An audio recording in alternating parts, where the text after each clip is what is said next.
Hi hello నమస్తే welcome to our channel. ఈ రోజుల్లో నరాల బలహీనత అనే సమస్య ఒక వయసుతో సంబంధం లేకుండా చాలా మందిని ఇబ్బంది పెడుతున్న ప్రాబ్లం ఇది. సో ఈ ప్రాబ్లం చెక్ పెట్టాలంటే పనస విత్తులతోటి చెక్ పెట్టొచ్చు అంటున్నారు ప్రముఖ న్యాచురోపతి డాక్టర్ షగుప్తా గారు ఉన్నారు. సో మేడంతో మాట్లాడి ఆ రెసిపీ ఏంటి, దానికి కావాల్సిన ఇంగ్రీడియంట్స్ ఏంటో తెలుసుకుందాం. నమస్తే మేడం, నమస్తే అండి. ఎలా ఉన్నారు? గుడ్. చాలా రోజుల తర్వాత good to see you. So నరాల బలహీనత అనే ప్రాబ్లం ముందుగా దానికి కారణాలు ఏంటో తెలుసుకుందాం మేడం, ఎందుకు వస్తుందో. బేసికలీ ఏంటంటే అండి, ఈ మధ్య జనరేషన్‌లో ఆఫ్టర్ కోవిడ్ తర్వాత ప్రతి ఒక్కరిలో బ్యాక్ పెయిన్ అంట, నెక్ పెయిన్ అంట, సో చాలా రకాల సమస్యలు. ఈవెన్ సయాటికా పెయిన్ అనేది వయసుతో సంబంధం లేకుండా చిన్న వయసులో రీసెంట్‌గా అయితే ఒక 20 ఇయర్స్ అబ్బాయి 20 ఆల్మోస్ట్ 18 ఇయర్స్ ఉంటాయి అబ్బాయి. కూర్చోలేకపోతున్నాడు, నిలబడలేకపోతున్నాడు. కాళ్ళంతా తిమ్మిర్లు, ఏదో ఒక చిన్న మనం స్టోన్ ఎలా ఉంటది, ఆ స్టోన్ అంత టైట్‌నెస్ వచ్చేసింది. ఎందుకు ఈ డెఫిషియన్సీస్ వస్తున్నాయి అంటే, ఫస్ట్ ఆఫ్ ఆల్ ఏంటంటే మనకి వెయిట్ ఒక్కటి మేజర్ కారణం అండి. వెయిట్ వల్ల కూడా మెయిన్ థింగ్ ఈ నరాల బలహీనతే కాకుండా మోకాళ్ళ నొప్పులు, బ్యాక్ పెయిన్స్ అనేవి కామన్ అయిపోయి. At the same time nutritional deficiencies. And ఇప్పుడు చూడండి, మెడ దగ్గర ఏదైనా తిమ్మిరి పట్టేయడం కానీ, ఏదైనా మనం చేత్తో ఏదైనా పట్టుకున్నప్పుడు షేక్ అవుతూ ఉంటాయి చేతులు. అలాంటి కండిషన్స్ ఉన్నా కూడా, ఇలాంటివి ఏమైనా ఉన్నాయనుకోండి, ఇవి నరాల బలహీనతతో సంబంధం లేకుండా సర్వైకల్ స్పాండిలైటిస్ అంటారు. మెడ దగ్గర ఏదైనా వెన్నుముక్క దగ్గర ఏదైనా చిన్న ప్రాబ్లం అంటే లైక్ డిస్క్ బల్జ్ అవ్వడం కానీ సంథింగ్ ఏదైనా ఇష్యూ ఉండొచ్చు. సో అలాంటి సమస్య ఉన్నప్పుడు ఒకసారి నెక్ ఎక్స్రే చేయించుకోమంటుంటాను, సర్వైకల్ పాయింట్ అంటారు. అలాంటి వాళ్ళల్లో కూడా ఈ డెఫిషియన్సీ, విటమిన్ B12 డెఫిషియన్సీ అనేది common. Vitamin B12, D vitamin and iron deficiency అనేవి కామన్గా జరుగుతున్నాయి ఈ మధ్య. సో దానివల్ల కూడా ఒక 50% అయితే రిమైనింగ్ బికాజ్ మనం ప్రాపర్గా నెక్ అనేది ఇలా మొబైల్స్ చూడడం కానీ, ల్యాప్టాప్స్ చూడడం వల్ల కానీ తదేకంగా అక్కడ చాలా పెయిన్ఫుల్గా అనిపిస్తుంది. పోస్చర్ సరిగా మెయింటైన్ చేయాలి. సో ఆ టైప్ ఆఫ్ నరాల బలహీనత అనుకోండి, వాళ్ళకి మ్యాక్సిమం ఒక 50-60% సర్వైకల్ స్పాండిలైటిస్ ఉండొచ్చు. కొంతమంది నరాల బలహీనత ఎలా ఉంటుందంటే, కూర్చొని లేచిన వెంటనే తిమ్మిరి పట్టేస్తుంటాయి కాళ్ళు. సో వాళ్ళలో నరాల బలహీనత ఒక పాయింట్ అయితే, ఇంకొకటి ఏంటంటే ప్రీ డయాబెటిక్ స్టేజ్ అంటారు. సో డయాబెటిక్ ఉండే వాళ్ళలో మొట్టమొదటిగా అంటే నార్మల్ హెల్దీ పర్సన్స్ కూర్చున్నారు అనుకోండి, ఒక 20 నిమిషాలు అర్ధగంట లేచిన తర్వాత ఏదో తిమ్మిరి పడుతుంది, లైట్ తిమ్మిరి. కానీ ప్రీ డయాబెటిక్ స్టేజ్లో కూర్చున్న వెంటనే లేచిన వెంటనే తిమ్మిరి, ఆ కాళ్ళు ఏదో చిమ్ములు పట్టినట్టు అలా అవుతుంటుంది. సో ఆ టైంలో ఉంటే ఒకవేళ ప్రీ డయాబెటిక్ స్టేజ్ అయి ఉండొచ్చు. సో కామన్గా నరాల బలహీనత, మోకాళ్ళ నొప్పులు కానీ, సయాటికా పెయిన్ కానీ, లేదంటే లంబార్ స్పాండిలైటిస్ కానీ ఇలాంటి ప్రాబ్లమ్స్ రావడానికి మొట్టమొదటి కారణం ఏంటంటే vitamin B12, D vitamin, iron deficiency. ఆ 3 సమపాలంలో దొరికే విత్తులు ఏవైతే ఉన్నాయో అవే పనస విత్తనాలు. సో పనస విత్తనాల గురించి అందరికీ తెలుసండి. ఈ పనస విత్తనాలని, దీని ప్రాముఖ్యత ఇంత బాగుందా అని తెలియక వాడకపోయిండొచ్చు. సో ఈ విత్తనాల్ని మనం మ్యాక్సిమము ఐరన్ కానీ, విటమిన్ B12 కానీ, సో ఆల్మోస్ట్ అండి calcium, magnesium, potassium, even high BP ఉండే వాళ్ళల్లో కూడా పొటాషియం కంటెంట్ ఎక్కువ ఉంది కాబట్టి బీపీని కూడా నార్మల్ చేసే గుణాన్ని కలిగి ఉన్నాయి ఈ విత్తనాలు. అండ్ ప్రోటీన్ కంటెంట్ కూడా ఎక్కువ ఉంది కాబట్టి వెయిట్ లాస్ కూడా యూజ్ అవుతుంది. ఎస్పెషల్లీ నరాల బలహీనత అయితే అల్టిమేట్గా పనిచేస్తుంది ఇది. సో దీన్ని ఎలాగా వండాలి, ఎలా ప్రిపేర్ చేసుకొని సో దీంతో పాటు మనం చింత చిగురు కూడా తీసుకుంటామండి. సో మనకి ఇప్పుడు చింత చిగురు కాబట్టి, చింత చిగురు సీజన్ కాబట్టి తీసుకుంటున్నాం. చింత చిగురు కూడా చాలా మంచిదండి, లంగ్ కెపాసిటీ పెంచుతుంది, స్కిన్ కూడా చాలా మంచి గ్లో రావడానికి కూడా యూజ్ అవుతుంది. సో ఎప్పుడు చింత చిగురు దొరకదు కాబట్టి, చింత చిగురు దొరకని పక్షాన మనము తోటకూర కానీ, బచ్చల కూర కానీ, పొనగంటి కూర కూడా వాడచ్చు. దీనికి మనము ప్రిపేర్ చేయడానికి ఒక ఆకుకూర ఉండాలి, కంపల్సరీ ఉండాలి. సో ఇప్పుడు మనం ఎలా ప్రిపేర్ చేయాలని చూస్తాను నేను. సో మనం ఏం చేస్తామంటే, అంటే జనరల్ గా మేడం మనం పనస విత్తులు అంటే బయట పల్ప్ ఏదో తినేసి ఒకటి పడేస్తూ ఉంటాం, కానీ ఇది కూడా ఎడిబుల్ అని చాలా తక్కువ మందికి తెలుసు. కానీ ఈ విధంగా కూడా యూస్ఫుల్ అవుతుందని నాకైతే ఇప్పుడే తెలుసు. బేసికల్లీ ఏమవుతుందంటే అండి, ఈవెన్ ఐ రిలేటెడ్ ప్రాబ్లమ్స్ ఉన్నా కూడా తగ్గుతాయి అన్నమాట. అంత మంచి ఇది పనస విత్తుల్లోనే కాదండి, ఇది కొద్దిగా ఆయిల్ మనం ఏదన్నా మన దగ్గర ఏదన్నా కోకోనట్ ఆయిల్ ఉన్నా పర్లేదు, ఏదున్నా పర్లేదు. సో మనం 2 స్పూన్స్ వేసేసుకుంటాము. కొద్దిగా జీలకర్ర వేసేసుకోవాలి. చాలా బాగా పనిచేస్తుందండి. అంటే చాలా వాళ్ళ మందిలో నేను ఏం చేస్తుంటే, పనస విత్తులు కానీ, పనసకాయను కానీ, మోకాళ్ళ నొప్పులు ఉన్న, కాల్షియం డెఫిషియన్సీ వల్ల వచ్చిన ప్రాబ్లమ్స్ ఏవైతే కానీ వాటన్నిటికీ నేను పనస విత్తులు తినమంటుంటాను, కాల్చుకొని తినమంటుంటాను. సో కొంతమందికి ఏం చేస్తాను, చింతపచ్చి విత్తనాలు తింటూ ఉంటాం కదా. సో ఇది సీజనల్ ఫ్రూట్, సమ్మర్లో మనకి మ్యాక్సిమం పనసకాయ ఎక్కువ దొరుకుతుంది కాబట్టి పనసకాయ దొరికినప్పుడు మనం ఆ విత్తనాలు తెప్పించి దాచిపెట్టుకొని ఇలా కర్రీ రూపంలో తీసుకోవచ్చు. కొంతమంది పనసకాయ బిర్యానీ చేస్తుంటారు. దాని ప్రాముఖ్యత చాలా అండి. ఐ ప్రాబ్లమ్స్ కానీ, ఈవెన్ యాంటీ క్యాన్సరస్గా పనిచేస్తుంది, యాంటీ బ్యాక్టీరియల్గా పనిచేస్తుంది, అండ్ స్పెషల్లీ నరాల బలహీనతకు మాత్రం అల్టిమేట్గా పనిచేస్తుంది ఇది. సో మనం ఫస్ట్ కొద్దిగా జీలకర్ర వేసేసుకొని, పచ్చిమిర్చిని ఇలా కట్ చేసుకున్నాం కాబట్టి పచ్చిమిర్చిని, ఒకవేళ గ్యాస్ట్రిక్ ప్రాబ్లం ఉంటే మాత్రం పచ్చిమిర్చి లోపల విత్తనాలు తీసేసేయండి. ఎవరికైనా గ్యాస్ట్రిక్ ప్రాబ్లం ఉంటే స్పైసీ తీసుకోవద్దంటాం. సో పచ్చిమిర్చిలు తీసుకున్నా కూడా సో గ్యాస్ట్రిక్ ప్రాబ్లం అంటే ఇన్స్టెడ్ ఆఫ్ పచ్చిమిర్చి మనం పెప్పర్ వాడచ్చా? పెప్పర్ వాడచ్చు. లేదు పచ్చిమిర్చి కొంతమందికి ఇష్టంగా తింటుంటారు కాబట్టి పచ్చిమిర్చి విత్తనాలు తీసేసేయండి. సో కొంతమందికి పెప్పర్ కూడా సెట్ అవ్వదు. పెప్పర్ వల్ల కూడా కొంతమందికి ఆ తేన్పులు రావడము, కొంతమందికి స్కిన్ ఎలర్జీస్ ఉంటాయి కొంతమందికి, అందరికి కాదు. అలాంటి వాళ్ళకి నేను పెప్పర్ వాడద్దు అంటాను కొన్ని కేసెస్లో, అన్ని కేసెస్లో కాదు. సో మనం కొద్ది పచ్చిమిర్చి ఆనియన్స్ వేసాం కదా, ఇది లైట్గా జీలకర్రతో పాటు మగ్గాయి అనుకోండి. నేను ప్రతి పోపులో జీలకర్ర వేయమంటానండి ఫస్ట్. ఏదైనా ఇలా ఫ్రైస్ చేస్తున్నప్పుడు కానీ ఫస్ట్ జీలకర్ర వేసి, డైజెషన్కి చాలా మంచిది. ఆ జీలకర్ర పౌడర్ని వేసుకునే బదులు జీలకర్ర వేసుకోమంటుంటాం మనం. సో ఇప్పుడు మనం మగ్గిన తర్వాత లైట్గా మరి కంప్లీట్గా మగ్గాల్సిన అవసరం లేదు. చింత చిగురు వాష్ చేసుకొని జస్ట్ 2 గుప్పట్లంతా చింత చిగురు వేసేసుకుంటే సరిపోతుంది.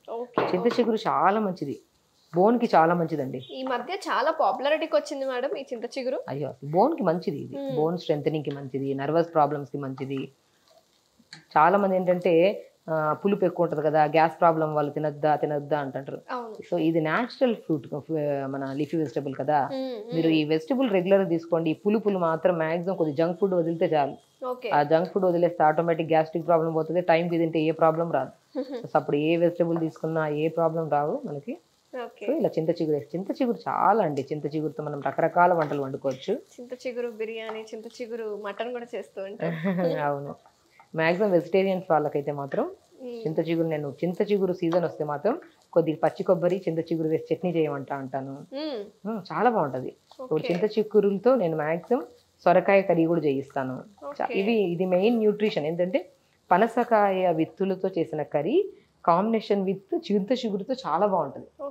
అండ్ ఇది తిన్న కొన్ని రోజులు, ఎందుకంటే చింత చిగురు వల్ల బోన్ స్ట్రెంథనింగ్ కి చాలా యూస్ఫుల్. ఇది మన పనస విత్తుల వల్ల ఇంకా చాలా ఎఫెక్టివ్గా ఉంటుంది.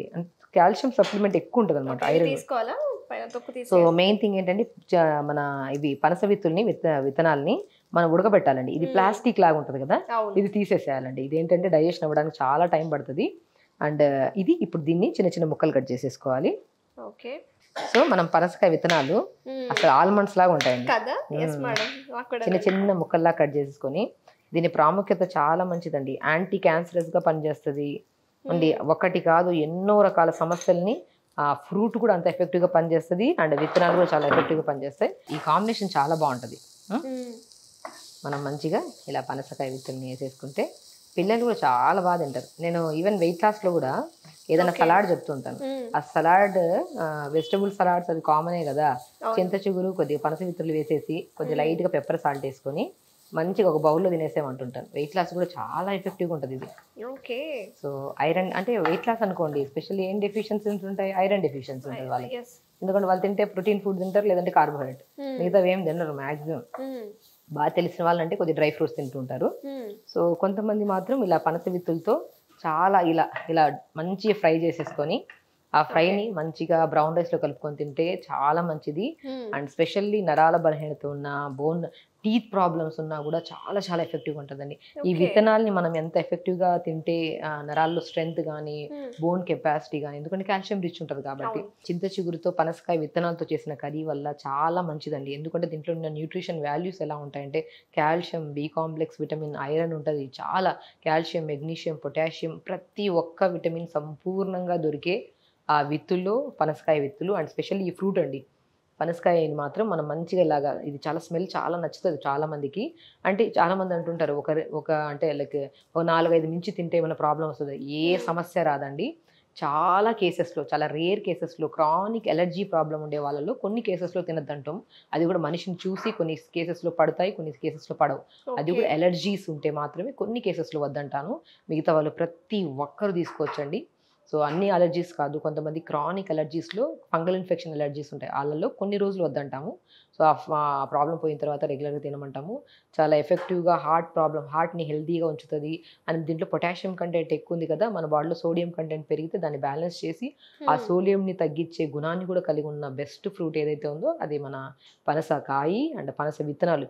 కాన్స్టిపేషన్ ప్రాబ్లం కానీ షుగర్ చాలా ఎఫెక్టివ్గా పనిచేస్తుంది. కాన్స్టిపేషన్ ప్రాబ్లం కానీ, హెయిర్ ఫాల్ కానీ, అండ్ ఎందుకంటే దీంట్లో ఉన్న ప్రతి ఇంగ్రీడియంట్ మేజర్ కంప్లైంట్స్, పెద్ద పెద్ద కంప్లైంట్స్ కదా. ఇప్పుడు హార్ట్ హెల్దీగా ఉండాలి, యాంటీ క్యాన్సరస్గా పనిచేస్తుంది, ఎందుకంటే ఇమ్యూనిటీ పవర్ బూస్టర్గా పనిచేస్తుంది, కాన్స్టిపేషన్, ఇవన్నీ పెద్ద సమస్యలు.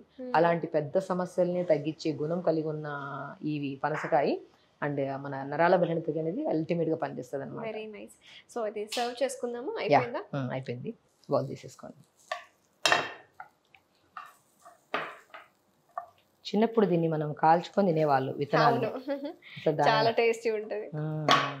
ఇలా ప్రిపేర్ చేసుకున్న పనస విత్తనాలతో ప్రిపేర్ చేసి దాంతో పాటు చింత చిగురు వేసుకొని చేసుకున్న ఇలా ఫ్రైని మాత్రం మనం రెగ్యులర్గా, నేను మ్యాక్సిమం మనకు దొరికినంత వరకు అవైలబుల్గా, రోజు చింత చిగురు అయితే దొరకదు కాబట్టి, అండ్ సీజనల్ వైజ్గా పనస విత్తనాలు దొరుకుతాయి కాబట్టి మనకు ఎప్పుడు అవైలబుల్గా ఉంటే అప్పుడు తెప్పించుకొని ఖచ్చితంగా పనస కాయని మన ఫ్రూట్ని కూడా ఖచ్చితంగా తీసుకోండి. విత్తనాలు కూడా ఈ రకంగా యూజ్ చేసుకుంటే నరాల బలహీనతతో పాటు బోన్ స్ట్రెంథనింగ్ కానీ టీత్ ఎఫెక్టివ్గా పనిచేస్తుంది. టీత్లో ఈ మధ్యకాలంలో టీత్ ప్రాబ్లం, టీత్లో బ్లడ్ రావడము, టీత్ తొందరగా ఊడిపోవడము, కాల్షియం డిపాజిషన్, మనకి మొత్తం టీత్ పైన చిన్న నల్ల నల్ల మచ్చలు అలా ఉండిపోవడం జరుగుతూ ఉంటాయి.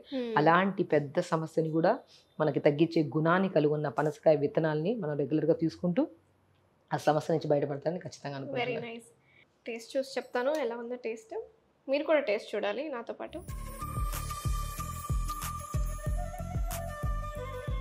చాలా బాగుంది మేడం, చాలా టేస్టీగా ఉంది. ఇవైతే పనస గింజలు అయితే ఆల్మండ్స్ లానే ఉన్నాయి. చింత చిగురు యాడ్ చేయడం వల్ల అసలు నిజంగా ఒక కర్రీ లాగా వాడుకోవచ్చు, సలాడ్ లాగా తినొచ్చు, రోటీలో కూడా బాగుంటుంది. మీరు కూడా టేస్ట్ చూడండి. చాలా బాగుంటుందండి. ఈవెన్ నా కిచెన్లో ఖచ్చితంగా 2 డేస్కి అట్లీస్ట్ వారంలో 3 సార్లైనా వండిస్తాను నేను కంపల్సరీ. మ్యాక్సిమం ప్రతి పేషెంట్కి నేను మన దగ్గర అవైలబుల్గా ఉంటే మాత్రం నరాల బలహీనత కానీ ఇలా కాల్షియం డెఫిషియన్సీ ఉంటే మాత్రం కంపల్సరీ తీసుకుంటుంటాను. చాలా బాగుంటుంది. చాలా బాగుంది. సో చూసారు కదా వ్యూయర్స్, చింత చిగురు పనస గింజలతోటి కర్రీ ఎలా ప్రిపేర్ చేసుకోవాలో. ఇది కర్రీ లాగా కాకుండా సలాడ్ లాగా తీసుకోవచ్చు, అలాగే రోటీ లాగా కూడా తీసుకోవచ్చు. జనరల్గా ఈ రోజుల్లో మనం అనుకున్న నరాల బలహీనత, అలాగే టూత్ డికే, చాలా మందికి బ్లీడింగ్ గమ్స్ అనే ప్రాబ్లం ఇబ్బంది పెడుతూ ఉంటుంది.